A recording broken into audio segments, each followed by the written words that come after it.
Well, and hello, everybody. I see our friend Nick Kosmider has just jumped on. We're going to have Scott Hastings along here in a minute. I want to welcome you to a delayed version. Before we get Nick on, I'll explain to everybody what happened yesterday. I was doing my taxes, so that is why we were not able to get on yesterday. We're going to go ahead and jump on with our guy, Nick Kosmider. Ooh, he's got the blue light right there. Nick, how are you doing, buddy? First and foremost. Now, Hastings will be along here in a second. He does put Ellie to bed about this time, so sometimes one extra story gets read. But you know what? You're kind of living that life right now too, aren't you? Yeah. Luckily, we get to bed with him at about 7:30. So my son he's going to be 6 next month, a couple of weeks from now, actually. And he, when he first started kindergarten earlier this year, he was tired as heck, at the end of the day, just dead tired. And came to find out I was putting him to bed way too late here. I thought 8:30 was a reasonable bedtime. But they start going to school earlier. To be in kindergarten, you got to be to school by 7:45 or whatever. It's early, man. So yeah, luckily for me, we put him to bed a little bit earlier, which gives you a little bit of time on the back end, which I of course usually use in really non-productive way so that I'm still tired the next day. Well, that's life of a dad. You got to get a little bit for yourself. I do want to before we get done, we want to talk some Nuggets with you because obviously you covered them for a long time. I want to get your thought on who the key player could be. I'm curious to see who Scott's going to think. I mean, we all know, we kind of talked a little bit about this yesterday in your appearance. We all know that Jokic and Murray are going to have to do their thing, but Nate had a few thoughts as to who else might need to show up if this thing's going to go the Nuggets' way.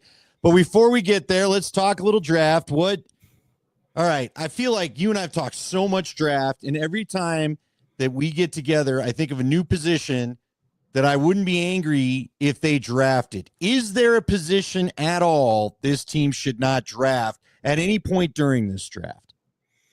Not at any point during this draft. I'll say that they have right now, they have 3 picks in the 6th round and none in the 7th. I would think that the 6th round would still kind of be early to spend on a quarterback when you have, the guy you believe is going to be your franchise and Bo Nix, a backup that you just signed to a 2-year deal. And then, oh, by the way, here's Sam Ehlinger that we just signed as our 3rd quarterback. Any kind of real investment in a quarterback, which 6th round pick, you find guys there all the time that are productive to your roster.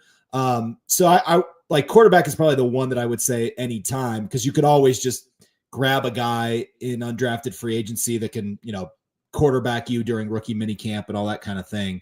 But outside of that, there is no position that would be a surprise for them to draft at any point in the draft. And like I was telling you and Nate a little bit earlier today, the only position outside of quarterback that would surprise me if they took it in the 1st round, or stun me, I guess, would be offensive tackle.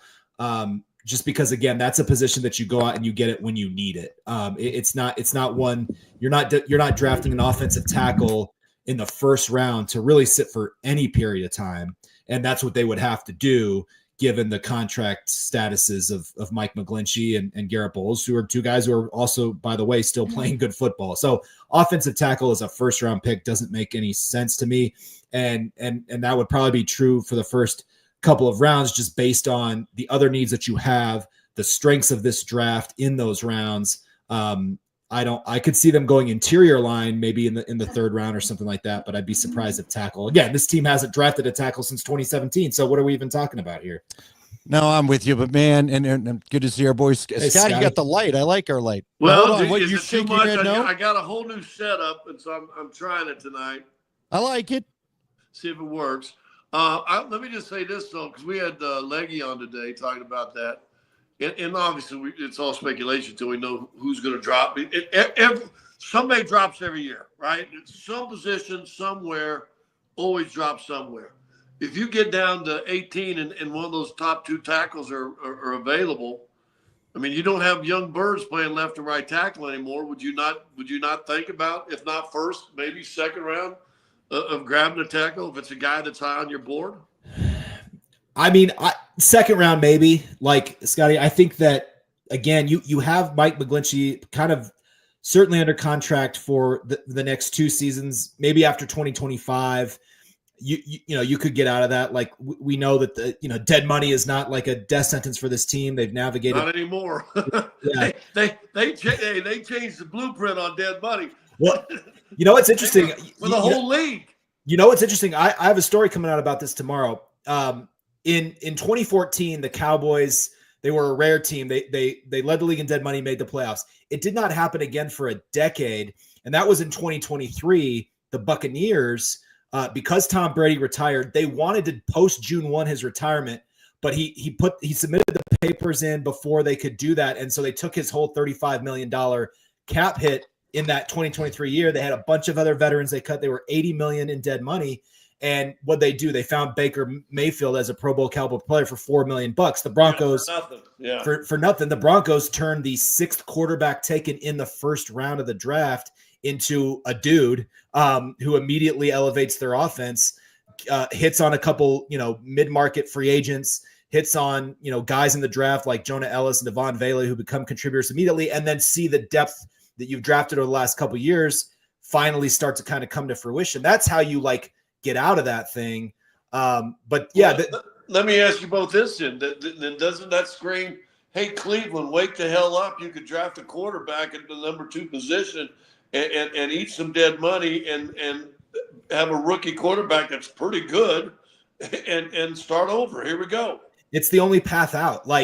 And the draft being more viable than the thing that happened for the Buccaneers.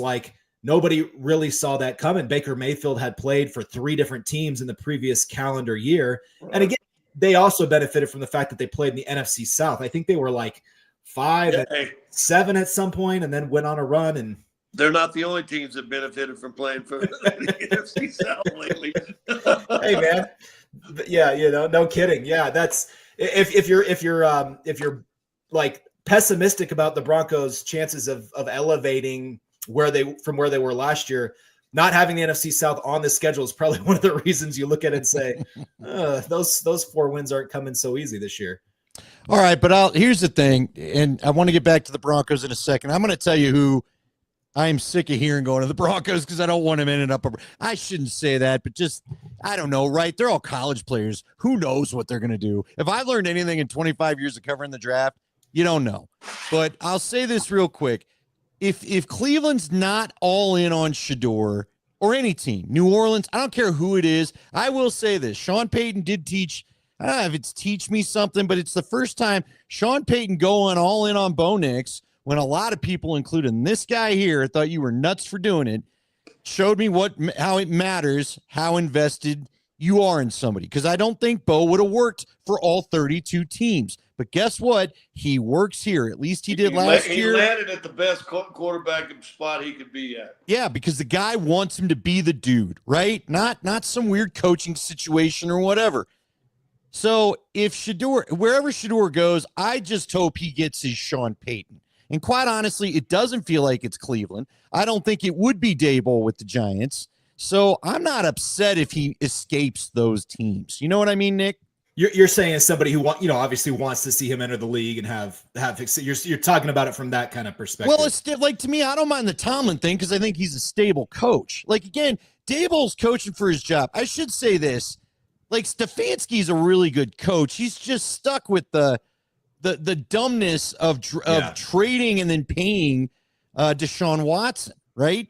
But I think Stefanski's a really good coach. We forget that when the Russ-led Broncos faced those Browns, they were a playoff team when they rolled in here. They were a big deal, right?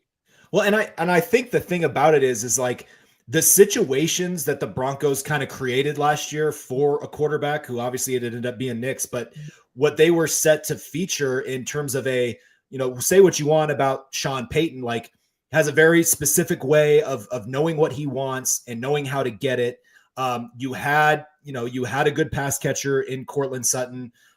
You obviously had a good defense. We didn't know going into last year just how good it was, but still thought that was going to be the strength of the team. You don't teams like that aren't typically the ones sitting there trying to get a top tier quarterback. That's just not typically how it's set up. Sean Payton had never been in that position in his entire career. And so I do think that when you look at it, even where Cam Ward is going to go number one, like I think we all like Brian Callahan and understand that he's a good coach, but with some of the ownership stuff that they've had and the way that they've been in flux, like you don't necessarily feel like, man, he's going to just be in a no doubt perfect situation just because there's no proof to that. And Shedeur, it's looking at the board, it's hard for me to necessarily see like where that spot is. I agree with you that I think Pittsburgh has some of that just because of the stability, who they are, but their track record at the same time with quarterbacks post Roethlisberger isn't good either. So it's a tough class for like top tier quarterbacks, but it's also like a tough situation ship, I guess, for those quarterbacks when they get to the league. I kind of wish, frankly, Shedeur could be with Sean. You know what? I don't think Sean would have wanted him. I think Shedeur holds onto the ball too long for Sean's liking. Yeah, I think that would be a red line. I personally think that would be a red line for him. Hey, let me ask you this. I've heard this talk about other people in the draft. He went from being 15th, 18th selection in the draft 2 months ago when everybody was doing the stupid mock draft stuff to now he's like the second or third pick, possibly sixth. Talking about Austin Gentry, and they compare him now to he's this year's Saquon Barkley. If that's a fair comparison, Gentry to Barkley, who's Hampton? Who can we look at? Because that's another guy that's a lot of people say could drop down to 20. Who does Hampton compare to? See, that's the guy I'm tired of hearing about. I knew that's who it was. Is that just because it's like fatigue of seeing it everywhere? Like, is that the reason you're tired of hearing about it? Or like you have some sort of particular issue with his fit and who he is as a player? Like what is that a product of? Nick, we've known each other a long time, but we've never had a long conversation. One day you're going to have to join me and Leggy for lunch. I talk to Leggy a lot, and so I steal a lot of stuff from Leggy. I'm very transparent about that. When I ask Leggy about these guys, what he's saying is he's jaded. Well, no, look, I think Hampton could be a good back, but Leggy's told me frankly, Quinshon Judkins, the Ohio State kid, who a lot in the mocks has going second behind Travion, what's his last name? Travion Henderson. Right. Leggy said and again, all we have to do is I look at the history of the coach, and I know Sean hasn't been here a long time, but I watch plenty of Saints games. He wants more of it. To me, he wants an Alvin Kamara type. I think in his perfect world, he gets an Alvin Kamara type to mix with a Mark Ingram type. The kind of the smash through on a couple of first downs, and he's the run guy. And Kamara's out of the backfield. He might run. He might catch a pass. He might do a number of things. And from what Leggy's told me, Judkins has got the hands to be that guy over both Henderson and Omarion Hampton. So go ahead. Well, I think the interesting thing about like we're looking at this running back thing in sort of a 1 year prism. Like, do they have Ingram or Kamara at this point? I would say no. So like they need all of it still. Like this might not just be a 1 year. We're getting the running back room completely fixed right now. If that's what they're shooting for, we could see them draft 2 running backs in this draft, and we know they're going to draft 1. George Payton said so. But they could be in the market for 2 of them at some point in this draft. And so if you're taking a guy like Omarion Hampton at 20, maybe you're back in the 4th round taking a guy in the Dylan Sampson, Cam Scadaboo, Trevor Etienne, somebody like that. So let me ask you a stupid question. Maybe it's been answered, and I've just been too wrapped up in coaches him getting fired. Whatever happened to Estimate? Is he just falling off the table and everybody thinks now this kid can't play? Yeah, no, I think we are. I think we're probably too quickly dismissing Audric Estime as a guy who is still going to be part of this equation. I mean, look, we saw the game, a huge game on the road in Kansas City where he got a heavy workload, and I think he finished 14 carries, 53 yards. He had some carries at the end of that game that brought down his average when they were just trying to like protect the ball. Look, he got in the doghouse early, right? He fumbled on his very first carry of his NFL career, got hurt on the same carry, went to IR, came back, fumbled in that Saints game. So his first 6 weeks, he just kind of kept doing stuff that put him in the doghouse. And ultimately, I think that derailed some of his progress. But you saw at times that he was a strong physical runner. They need that guy, particularly at the goal line. They were better last year running in the red zone, but still not anywhere where they need to be. He's a guy that ultimately I think is going to be that guy. It's not a dumb question at all, Scotty. And I think sort of as we get to draft, it's always about like, who's next? Well, look at who really was good for the Broncos last year. It was Nick Bonito in his third year. It was Riley Moss kind of pre-injury in his second season. It was guys who had been developed. You could go Mims, right? Mims is 100%. Absolutely. 100%. And even, I thought there were times where, Jalil's numbers were pretty much the same his second year, but I thought there were times where he did some things, as a runner that were better than the previous year. So no, I'm really excited. And Sean Payton said at the league meetings, like, listen, we're still eager to see these in-house guys. Like, they liked Tyler Bidet before he, obviously he got the really bad injury in New York, the week after he led the team in rushing against Tampa. They liked him enough to keep him on and obviously have him active for that playoff game. So he'll be in the off-season mix at least. Which was dumb. What's that? Which was dumb. Yeah, like I thought that was a case of just like kind of overthinking it, because not only like game plan wise, but now you've got the kid, and maybe it was, I don't know, some sort of like Jedi mind trick stuff of like sending this guy into the off season of like understanding that he has to elevate himself in Estime. I mean, but either way, it just who's the running back that was on the practice squad all year that had a great preseason last year too? Yeah, Blake Watson, who then he got a little bit of run in that game in week 16 against the Chargers. I think he had 2 good runs, and then we didn't see him again for the rest of the game. So he's one of their 4 that they have. So long story short, I think I agree with you, Andy. They ultimately he wants somebody that's really going to excel on third down, and maybe that becomes their priority. But like, then who is their lead back? Like, if that's the guy that they're going to, if they're looking like a guy that's more of a kind of workload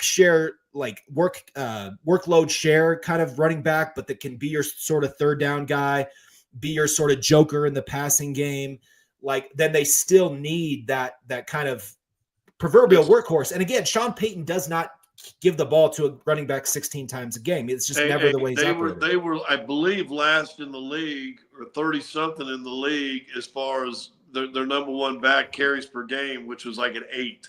8.2. Javonte, they had, Scotty, I think there was 4 teams that had 2 running backs that averaged more than Javonte Williams did. Like, I mean, that just, you can't get anybody in a rhythm whatsoever if you're not going to give them the ball. So but think about it. If that's going to be the case, don't waste your 20th pick. Right. See, that's where we agree. That's where we absolutely agree. All this talk about running backs, and it's just like, but that's not the focal point of his offense, at least in that regard, right? Like, where did they draft Alvin Kamara? Third round.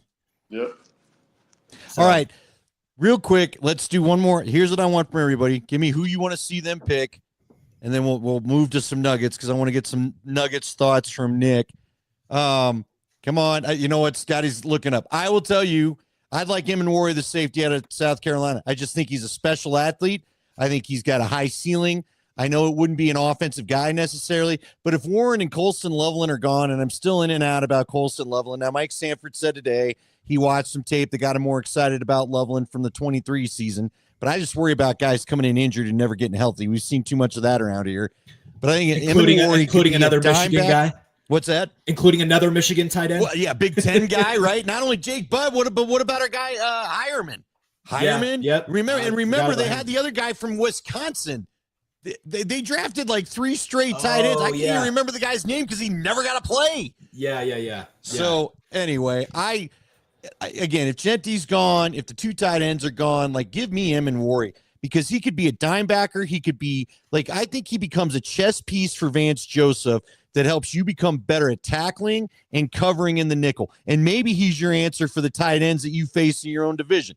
Because again, I'm not, a guy named Brock Bowers feels like he's going to be here for a while. And if they get Genty, he's probably going to be a little bit tougher cover if you're trying to stop Genty. Yeah, I don't hate that at all, because when you talk about injuries, it's the same reason why, like, I think inside linebacker is a sneaky priority for them in this draft as well. And that's why, like, a guy like Jahad Campbell could be a first round kind of option for them, certainly would be in that range that they're going to be picking at when you have both of your inside linebackers, Alex Singleton and Dre Greenlaw, who are coming back from significant injuries. That makes a lot of sense to me. And so I do not hate at all the idea of Eman Wary from South Carolina, given his, like you said, an absolute freak of an athlete. Like he is a resident of Bruce Feldman's freaks list. Like I think the last couple of years of his college career, just a beast. And, whatever Vance Joseph term he wants to come up with to combat like the Joker spot on Sean Payton's, that's what he would be. Because you're absolutely right.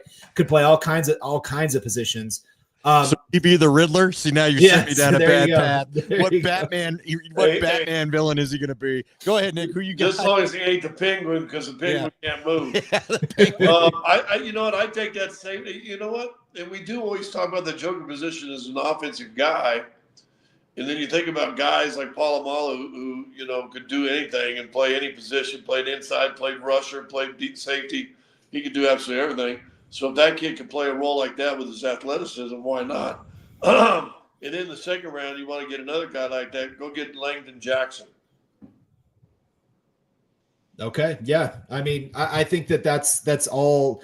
It all makes sense the way that it's stacking up for them to be able to add like some sort of, difference maker. The guy that I really like for them at whether it be at 20 or in that neighborhood is Derek Harmon out of Oregon.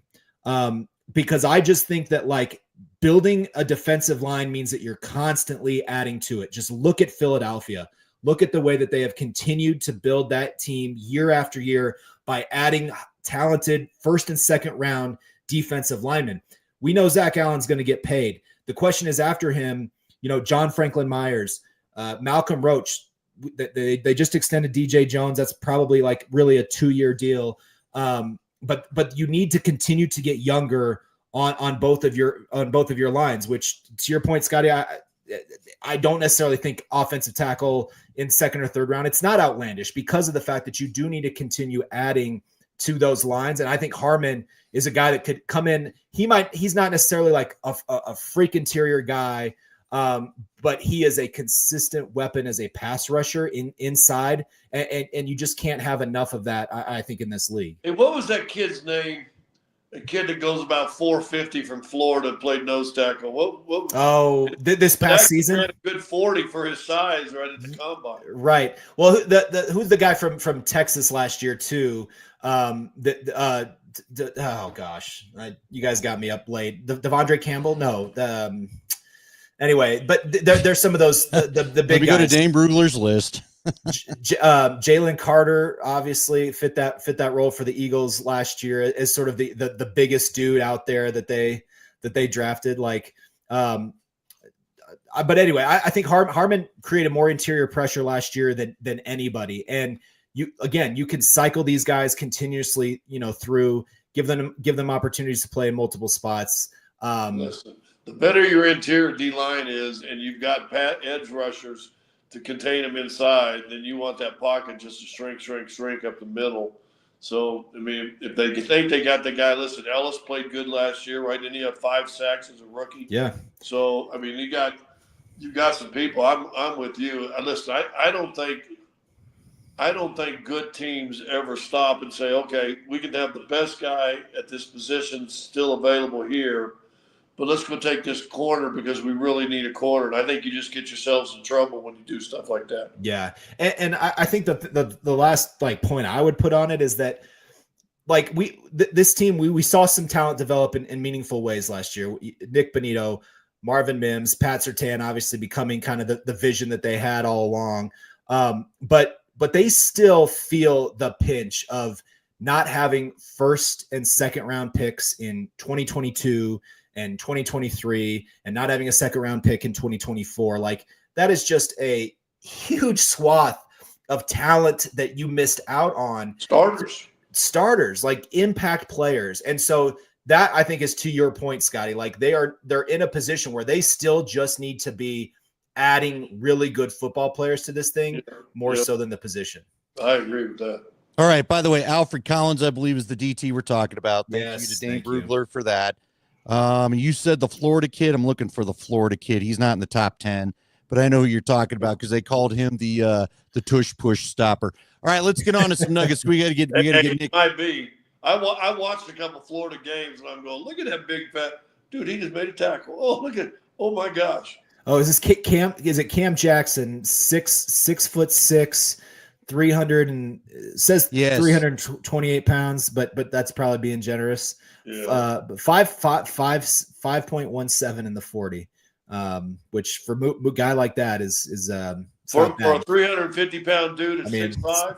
Better than I would be putting it down right now. That's for sure. Well, Andy's the closest one. I got a bad foot. Yeah. Well, hey. All right. Let's talk some Nuggets here. So here's my question. And Nick, I want to get this from you and then we'll let you get out of here because I don't want to keep you all night. I know you got to go to bed. We appreciate your time, bud. And we may have to have you on post draft to break this all down. But who is the one player, not Nikola Jokic, not Jamal Murray, who's the one player that's the key to this series? Who do the Nuggets need to step up? Because I know, Scotty, you've talked about a couple of them. Is it Christian Brown?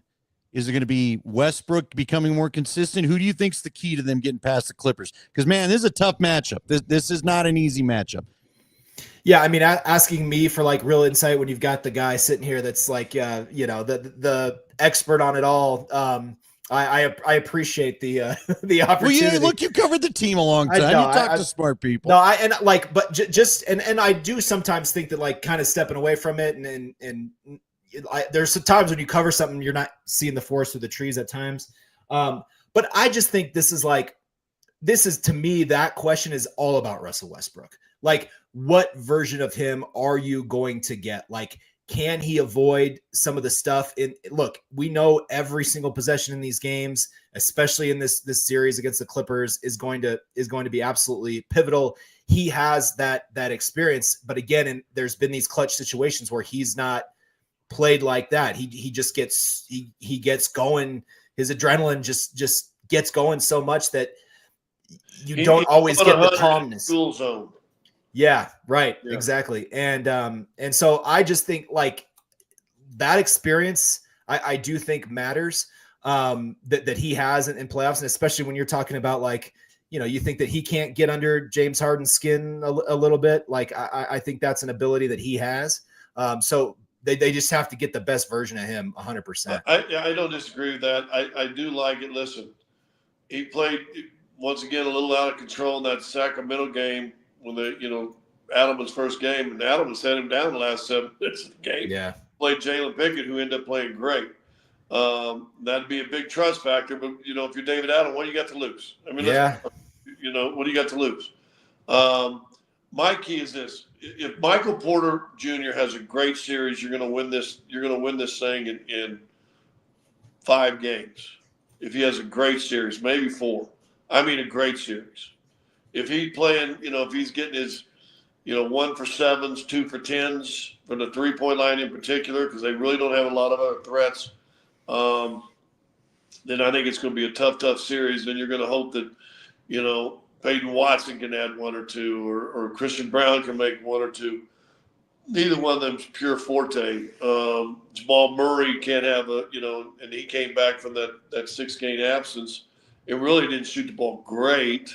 Yeah. But was okay, and they won games, and it's easier to win when Murray plays than when he doesn't, if we're honest.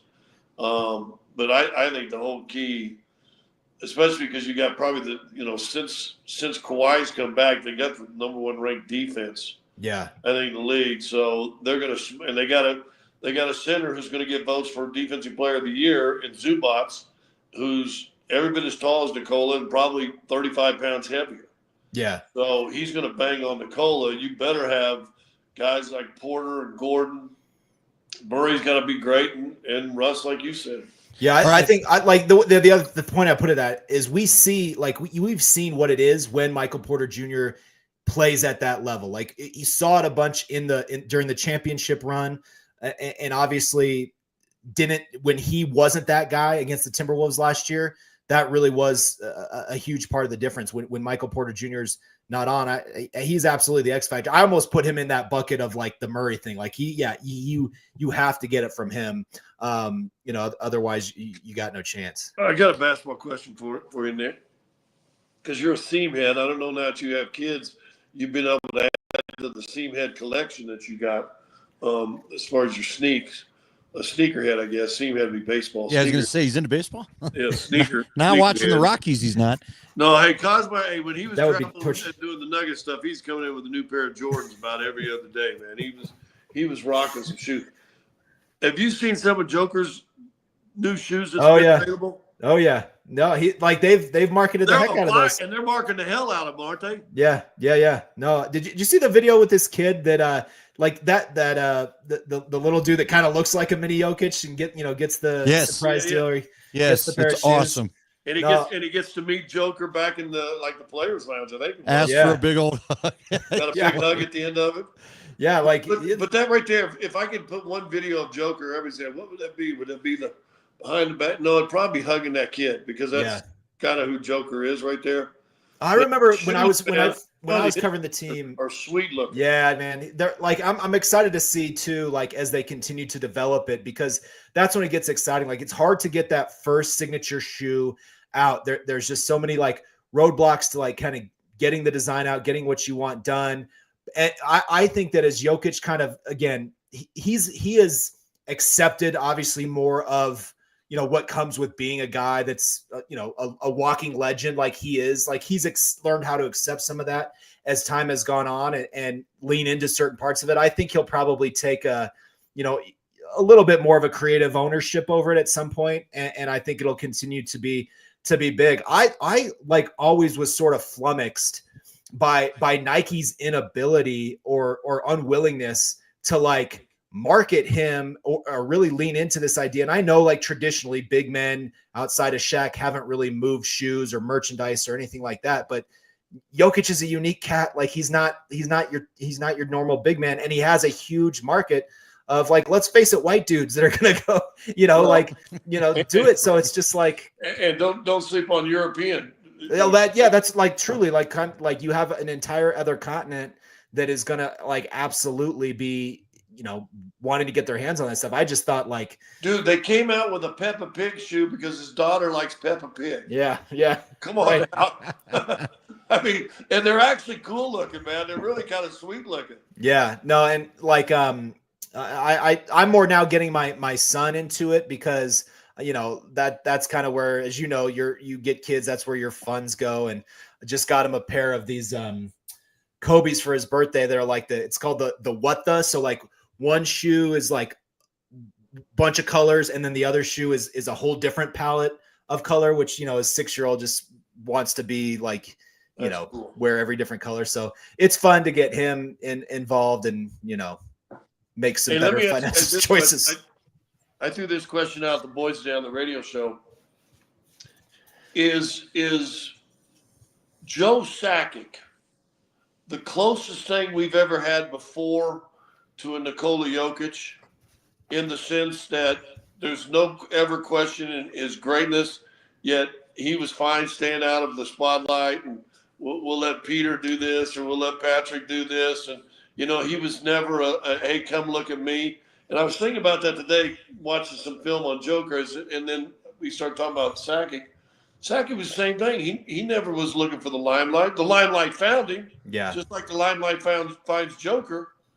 But those two guys aren't those two of the most humble guys you guys talk to in sport? I think so. And it was also just sort of how a lot of the stuff that they would do behind the scenes that never really got talked about.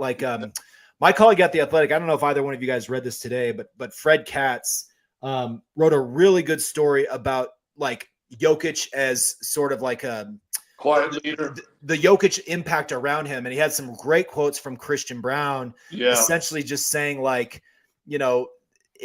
lot of what I've been able to do is owed to Nikola. And he had an anecdote in there about how, he was at the top of or Jokic was at the top of the key, Brown's on the wing, and he calls for the ball.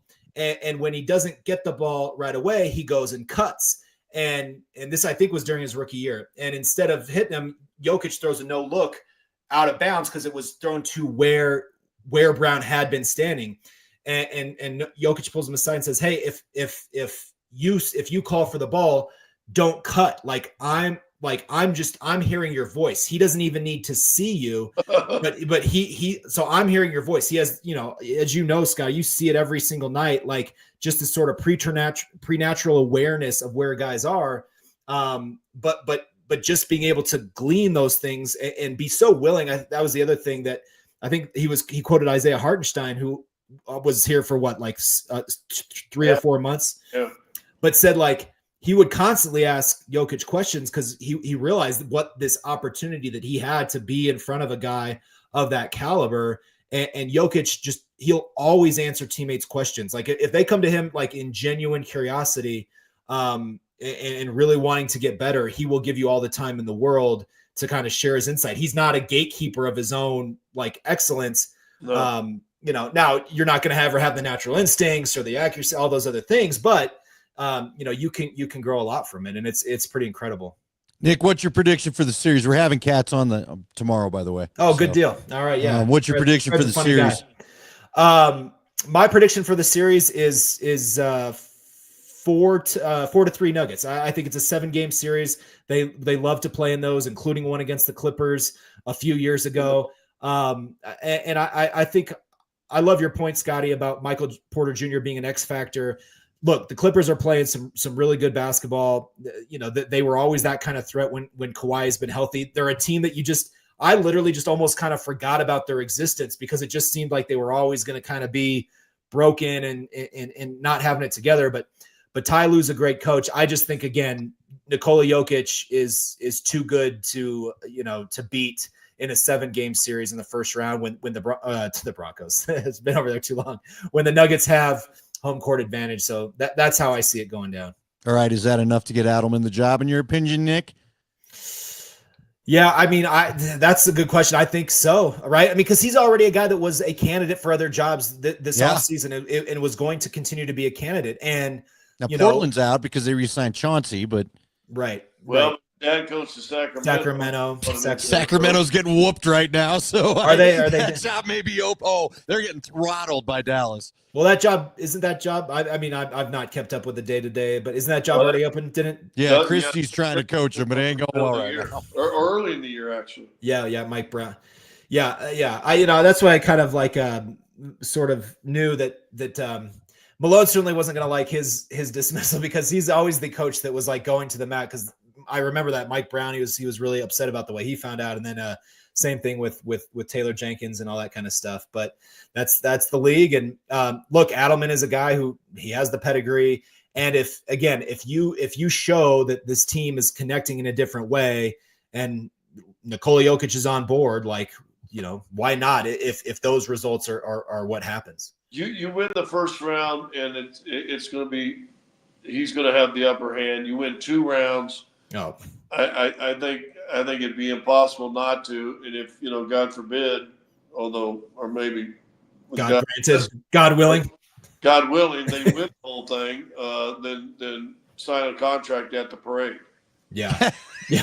that would be baller. Just be a hold baller it open move. and sign it right there. That would be Nick, man, we appreciate it. Like, you know what? We'll have to get you on, like I said, probably post-draft, do a little bit more of this. Since you don't mind the hours, Scotty and I are the night people. Although, Scotty, who knows, man? Golly, the travel could get a little nutty if this thing goes 7. I did this last night, and I was sound asleep in my daughter's bed. I put her to bed at 8:30, so I always lay down with a rubber back, blah, blah, blah, blah. And I was out, and all of a sudden I got my phone in my hoodie, and it's wake me up, and he goes, "Hey, we're going to have to cancel tonight." Yeah. You're like, oh, man, dang it. If he'd have never called, I'd have never woke up, though. I just got done with taxes. I was so mad. I got taxed on a tax return. That's how my night went last night. So I was like, no, this ain't the night. I know. Is that a tradition, Andy? Is that like the final day tax? No, we've never waited this okay. late. You're touching a nerve, Nick. We've never waited this late, but it is what it is. All right, man. Nick, you have a good one. I might try to sneak out there and see you tomorrow at the Sean Payton presser. We'll wait and we'll see. But well, don't do that because it's on Zoom. So well, there you go. Wait, yeah, I don't even know. Oh, is that we're not doing even the big room? No, I think it's the reasoning as I understand it is because of obviously we always do it in that area that's now under construction. I don't know what that means. I guess I can't say anything. I don't know what that means for the reasoning. I don't know what that means for the draft itself, because obviously we usually they have the indoor facility, but then we do the post draft interviews in that what was the media room there that's now I believe been torn up at this point with the construction. So we'll see how. I mean, in the COVID year, I think they did like I remember Vic Fangio and George Payton being in the field house up at the front, and they brought I think they brought Pat Surtain in. We were all wearing masks. It was a real fun time, but that might be what they do. Put a mask on you. Yeah. All right. Well, I'll catch you on Zoom. I used to sleep. I don't miss the from Thursday till Saturday. You're there. Scotty and I used to do it when we started, Nick. Here's your old man story. Remember that, Scotty? We'd go all day Saturday and then all day Sunday. By the time the 7th rounders hit, we were like, all right, can we just be done? Oh my God. I remember the first time I did all day Sunday, I'm like, this was the dumbest thing I've ever been involved in my entire life. Wait, you guys would do a show Sunday, breaking down all day. And there's not because remember the draft was Saturday and Sunday. We were there for every stinking pick, man. We were KOA. We had to be on. We had no chance. No chance. Oh, it's brutal. 3 days. By the end of that, you are just absolutely dead. And I think last year the Broncos, if I'm not mistaken, the Broncos entered the draft without a 7th rounder. And then they made a trade that then gave them a 7th rounder, and you're just like, God, come on, because I think go home. I know. I think this year they're lined up to have 6, like I said, 3 6 rounders and none in the 7th. Maybe we can get out of it this year without them having to pick up a 7th round pick that But again, hey, Devon Vele almost 500 yards. 41 catches, 3 touchdowns as your 7th rounder last year. So no, you're right, but guys all matter. I don't know what vibe you're getting. Leggy's told me he thinks teams aren't feeling the end of this thing the way they usually. It's a weird year, man. It's a weird year. All right, Nick, dude, take care. We appreciate you. We'll talk soon. Up for the Nuggets draft because they don't have any. Yeah, how does that work? Just. You got to treat a 2nd rounder like a 1st rounder. That was kind of like a. No, I mean seconds either. Calvin gave them all away. Oh, okay. We were the people he didn't want anymore. Hey, take our player, and here's 9 2nd rounders. So they're literally pickless this year. I believe so. Wow, that's an interesting one. Hard to push. Hard to generate clickage on a draft where you don't have any picks. I thought selling the 20th pick was hard. So anyway.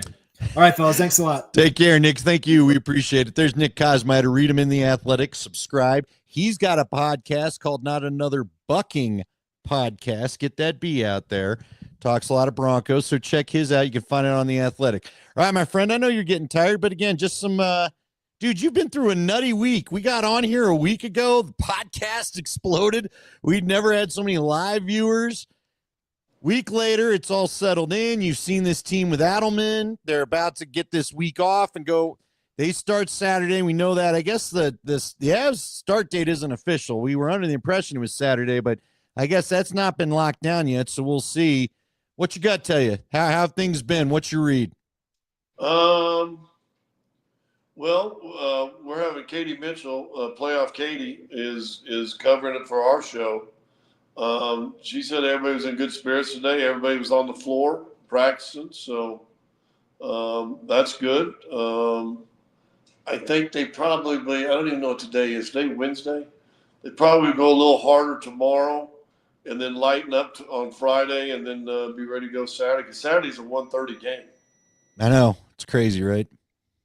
Yeah. I was wondering if they did that because I thought maybe then we were going to find out. Doubt the Stars-Avs game 1 was that Saturday night then, but maybe not. Yeah, I figured that if they could do it, that you'd have Dallas. That Dallas series started 7 o'clock Dallas time, 7:30 Dallas time, and that's 6:30 here. 6:30 here. And they're in Dallas, so there's no arena stuff. Say that again. I said I still think that's what's going to happen.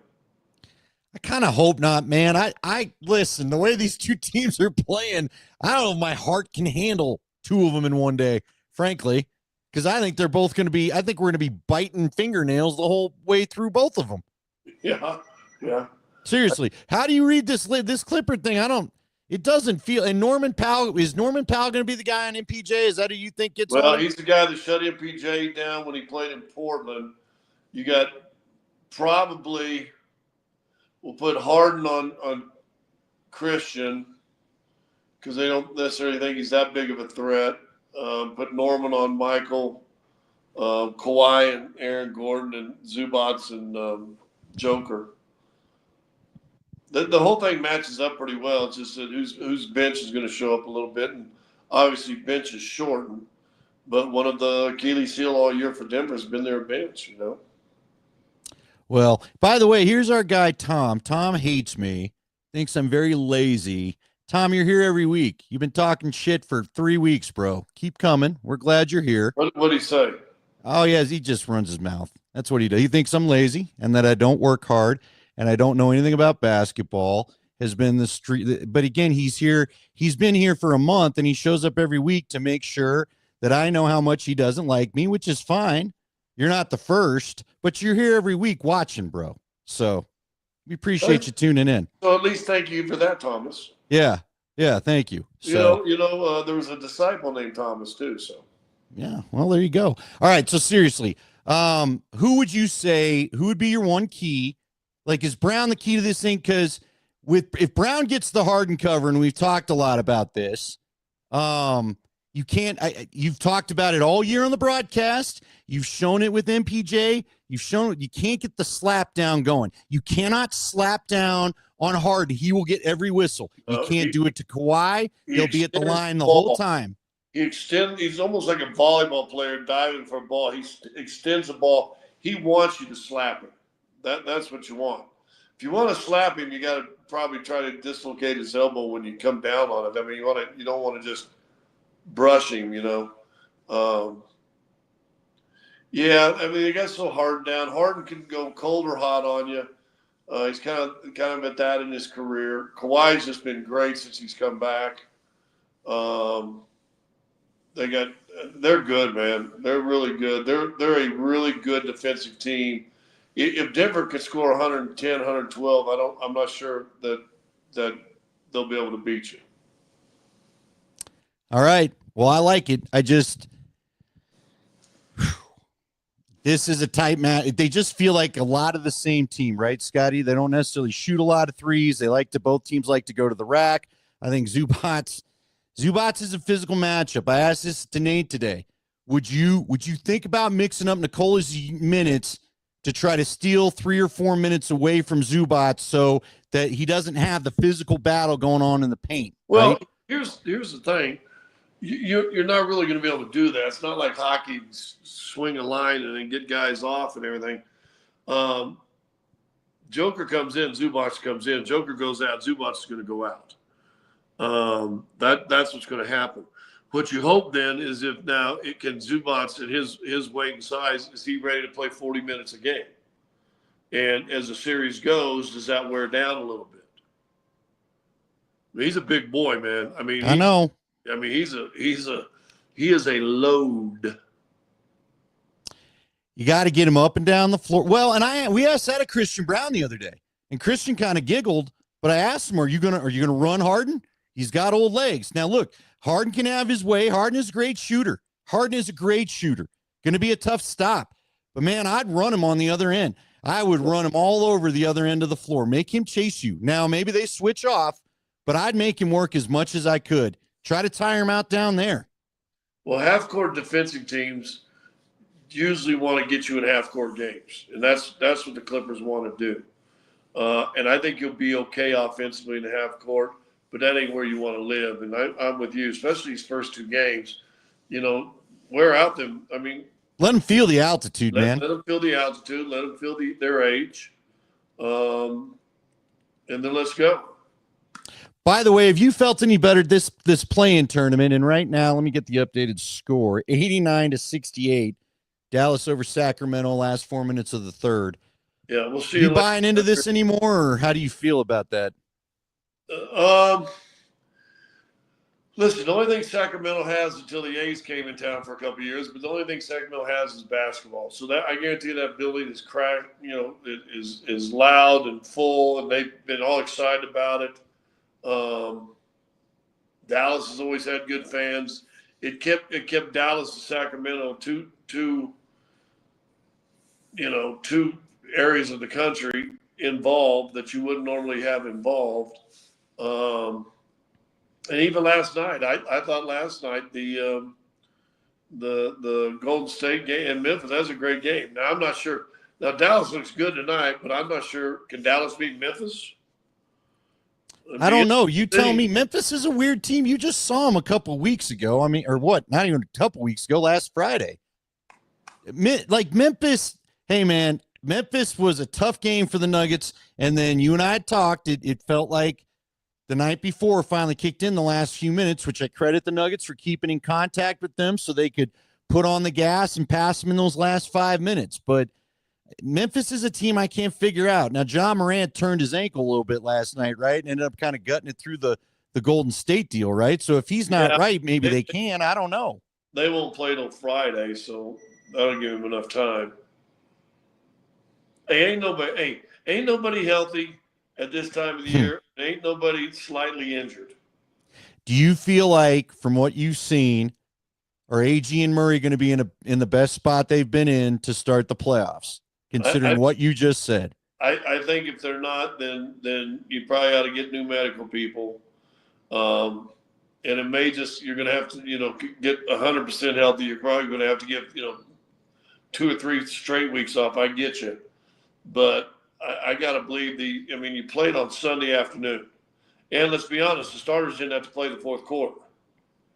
Right? So now you've had Monday, Tuesday, Wednesday, Thursday, Friday, Saturday, a few extra minutes on that Sunday afternoon game. I think they should be fine. I think they'll be as healthy come Saturday afternoon as they've been in maybe maybe all year. Maybe all year. Well, does that mean they're at 100%? No, but I don't. No. Did you think Murray started the season 100%? No. And Josh talked about it in his press conference. We all look. I appreciate.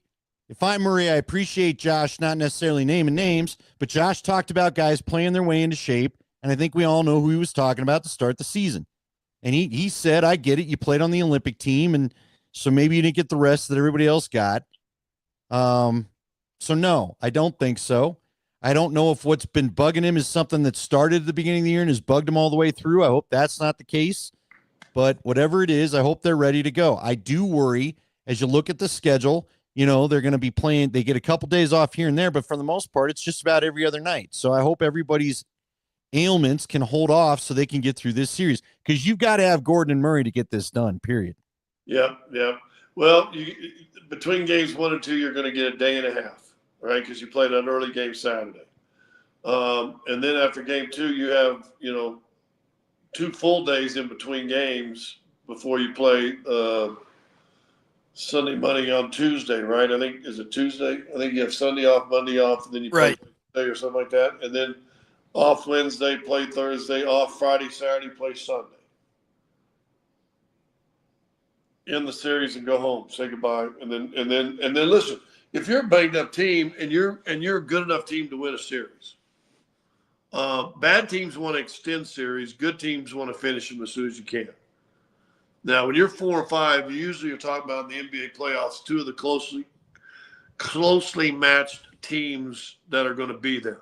Like, I don't think we give Golden State a lot of. Well, maybe Houston's terrible, but but on paper, Houston should wipe up Golden State.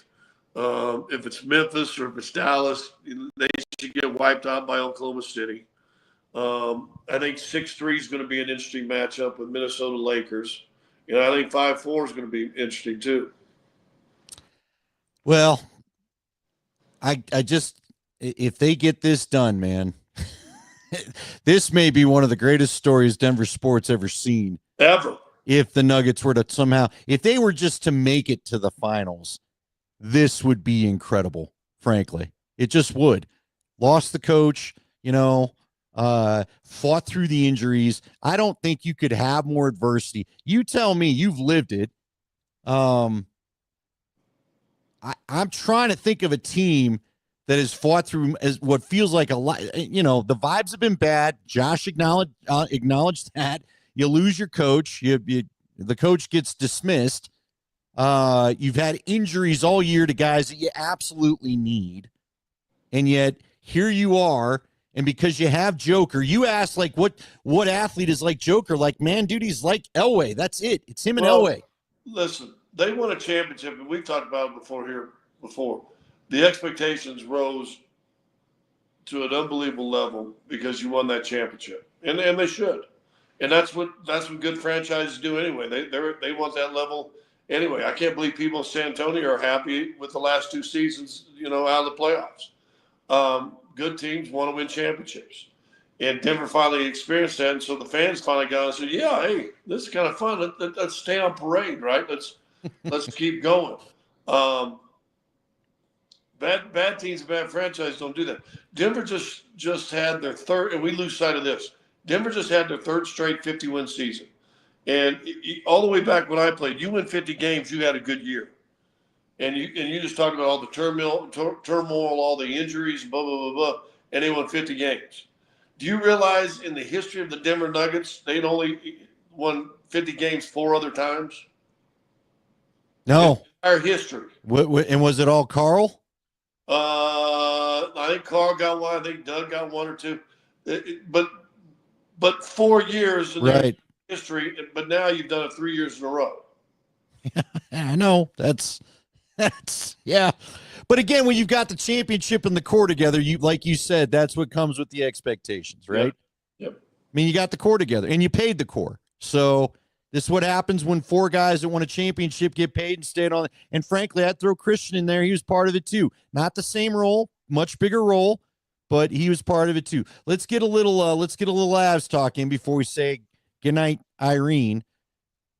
We may have to go Wednesday night next week too, right? Did you just say they're playing Tuesday? I believe it's Saturday, no, Nuggets play Saturday, Monday, Thursday.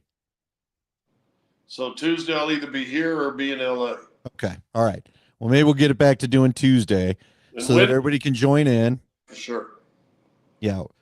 We'll do it too. Yeah, because I know they play Thursday because they play the night of the draft, and I'll be with D-Mac, Sanford, and Tyler doing draft coverage and Nuggets coverage and wrap up Avs from, I don't know. We don't know what the Avs are yet, I guess. So anyway, it is going to be a nutso week next week in Denver.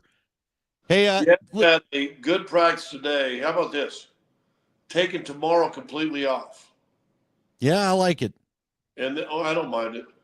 And then Thursday. Then you wrap it up. Well, but then you probably practice Friday morning, then head to Dallas. Go to Dallas and get ready. But yeah, I guess if they're playing Saturday, if they don't play till Sunday, then I'm not leaving. You know, it's crazy. Nate pointed this out to me tonight. Do you realize that there's another game tomorrow in the NHL? Like, the NHL season doesn't end till tomorrow, yet somehow the Avs, now I'm not complaining right now. Everybody gets to get rested, and they need it. They really need to get Ryan Lindgren back, the big defenseman they acquired from New York, who I think needs to play the Manson role this year if you're going to get the cup going.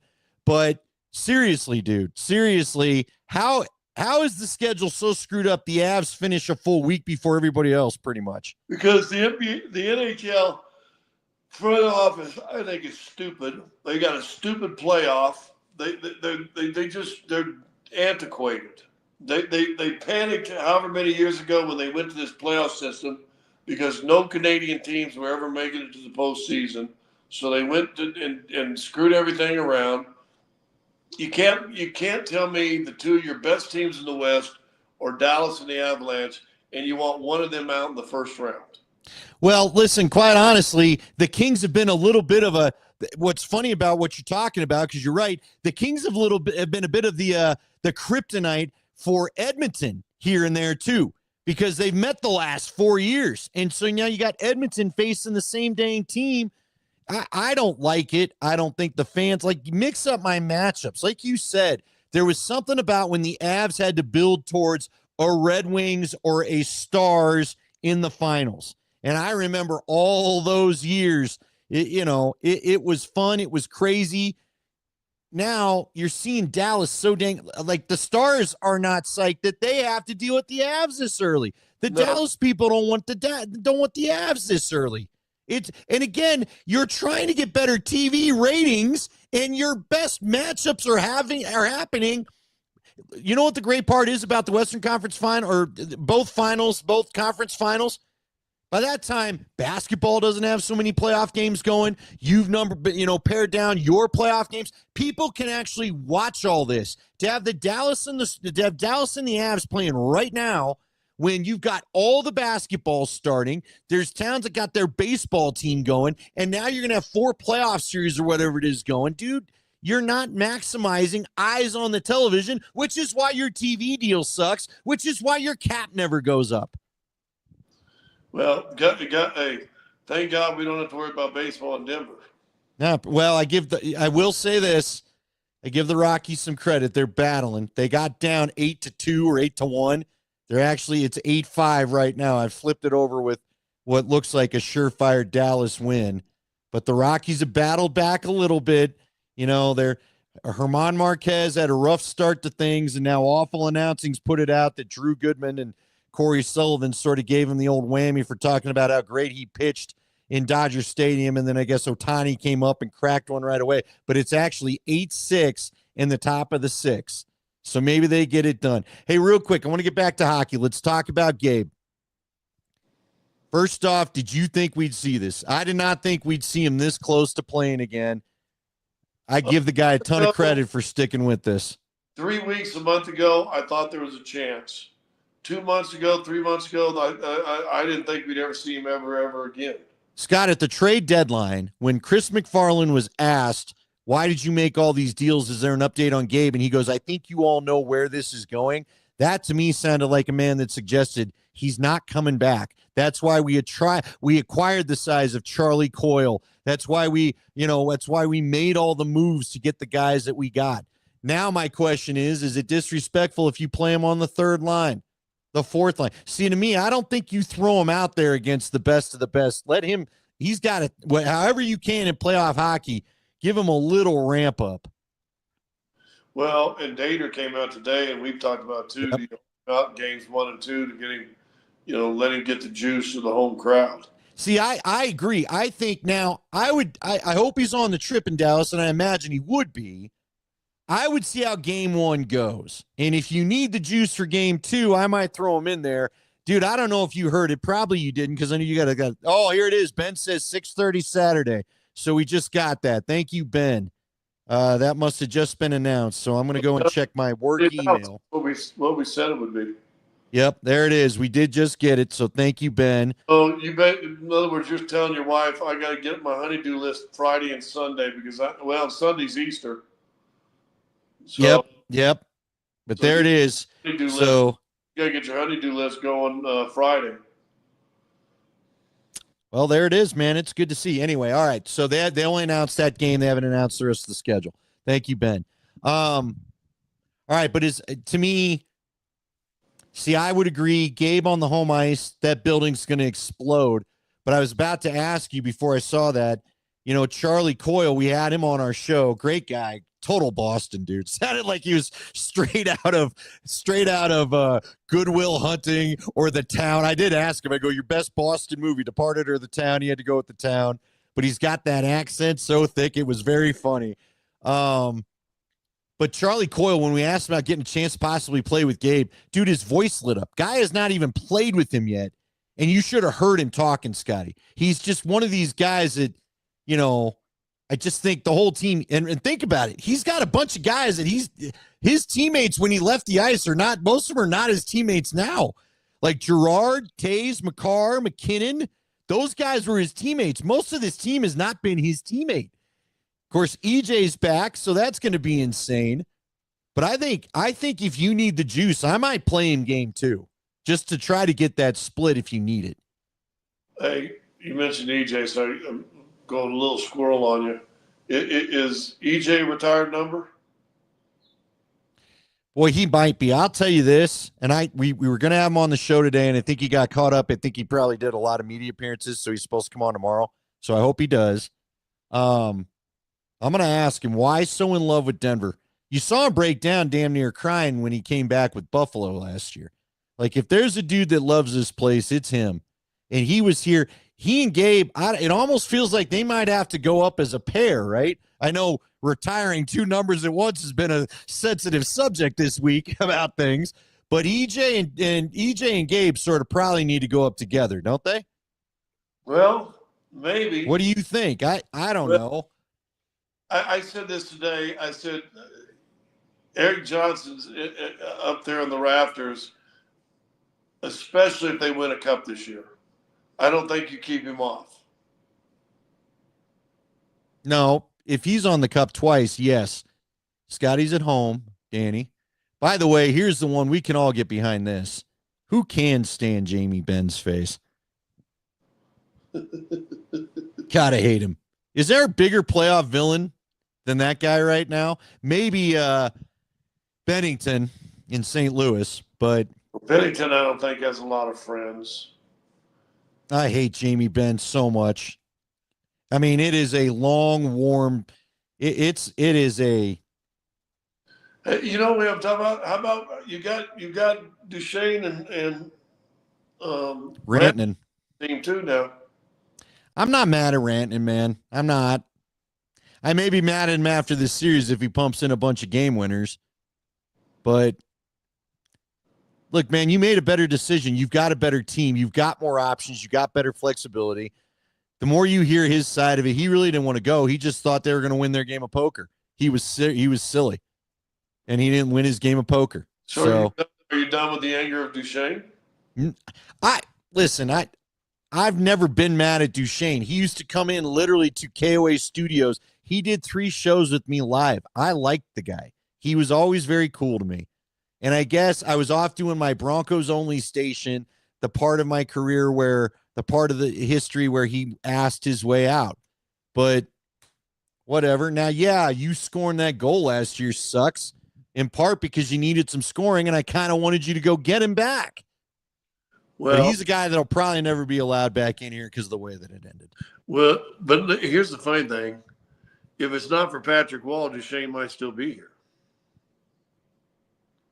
Well, maybe. I don't know. Is that true? Well, remember he scored that 30th goal and celebrated in a 5-2. Oh, you're right. You're right. See, I always just remember it being a thing between him and O'Reilly, where he was very upset that O'Reilly kind of passed him in the contract order or whatever. I don't know, man. Whatever. Listen, O'Reilly and Duchesne left. It allowed McKinnon to become the man here. I think that was important. You know, Gabe was still there. What do you think of those? So EJ, McKinnon, McCarr, and Gabe are the numbers that are going to be retired from this group. You like that? I think that's an easy bet. What about 13? Yeah, I don't know about 13. If you would. Okay, yeah, let's get through it though. Let's come on, man. Val is the difference maker. Val is the team that you are better when he's on the ice. He's the guy that makes the team better. But don't tell me it's not in the back of your mind. Let's just get through this thing. Let's get through this thing, brother. Please. First 3 weeks. Please do not go to any dark places. We've got to have you. Period. By the way, to answer her question, Foot's also retired, I believe, so that'd be 52. Foot's retired. That's what I said. I added it to the list of what she had. So, but anyway, all right, my guy. I think we've done all we can handle here. I hope Tom enjoyed the show again. Tom, always glad to see you pop in. Yep. So I'm sure you'll be here next week, Tuesday. We said for sure, right? I'm available Tuesday or Wednesday. Yeah, we'll probably do Tuesday. What was? What's that? See what the Avs schedule is. Yeah, we do have to see. I'm not doing it during an Avs game. I couldn't. It would be an NWA song if we did it during an Avs game. I would be cussing. I can't handle it. I might have to go to some of these games just to not cuss. I can't with my app. But dude, the Nuggets are doing me the same way. I'm so gripped during the Nugget. I get so. Oh, I can't take it. I can't do it this year. I was walking the dogs. I don't know if I told you. I walked the dogs Friday. I was so angry that they were down 6 and couldn't make it up. I took the boxer out. I came back. I looked at the score. They were still down 6. I took the other 2 out. I couldn't, and then finally I settled in for the last 5 minutes. I went back and watched it on a replay once I knew all was going to be okay. But oh my God. Yeah, I don't know. Okay. Here it is, boys and girls. It's playoff time. It gets better. I love it. Are you ready, Hastings? Are you fired up? Dude, I haven't had this many days off since All-Star break. I don't know what to do with myself. You're the healthiest you've been in a while, too. I need a good, long playoff beard when you're done. I need a little ZZ Top action when this is all said and done. All right, Doctor. Good night, all. See you, buddy.